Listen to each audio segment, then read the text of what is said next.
Në mbledhjen e fundit, qeveria përcaktoi referencat që do të aplikohen për strukturat akomoduese, duke filluar nga ky sezon turistik. Sipas vendimit, niveli minimal i shfrytëzimit të njësive akomoduese është 65% gjatë pranverë-verës dhe 30% gjatë muajve të tjerë të vitit. Por grupet e interesit e kundërshtojnë caktimin e referencës, duke shpjeguar se informaliteti i industrisë nuk luftohet kështu. Ti ke vendosur një sistem self-care që kontrollon në moment prodhimin e faturave.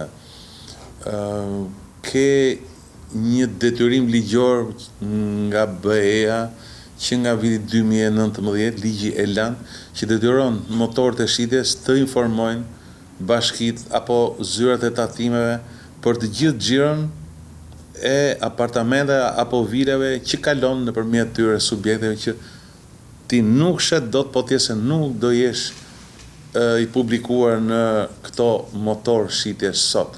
Pra është më e thjeshtë për ta kapur problemin në këtë lloj forme. Për të formalizuar çdo strukturë akomoduese dhe për të vjelë më pas detyrimin tatimor prej tyre, sipërmarrësit e turizmit sugjerojnë gjurmëshmërinë e çdo veprimi që kryhet online. Nuk besoj se do zgjidhi gjë, sepse bëhet fjalë për 1/5 apo 1/6 e kapacitete akomoduese që janë hotele. Dhe duhet kuptojmë që janë 2000 hotele me 30 shtretër mesatarisht në Shqipëri. Pra, 80% hotele janë bizneset vegjen me 20 deri në 30 dhoma, të cilët kanë menaxhim familjar. Jo të gjithë mundet që 5 muaj të vitit ta kenë 65% të zënë.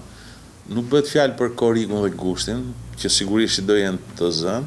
Vendosjen e referencës në industrinë e turizmit e paralajmëroi kryeministri Edi Rama në tetor të vitit 2023, duke ngritur shqetësimin se shpesh hotelet dhe apartamentet nëndeklaronin numrin e dhomave të rezervuara dhe çmimet e tyre, e përpasoj paguanin më pak detyrim tatimor.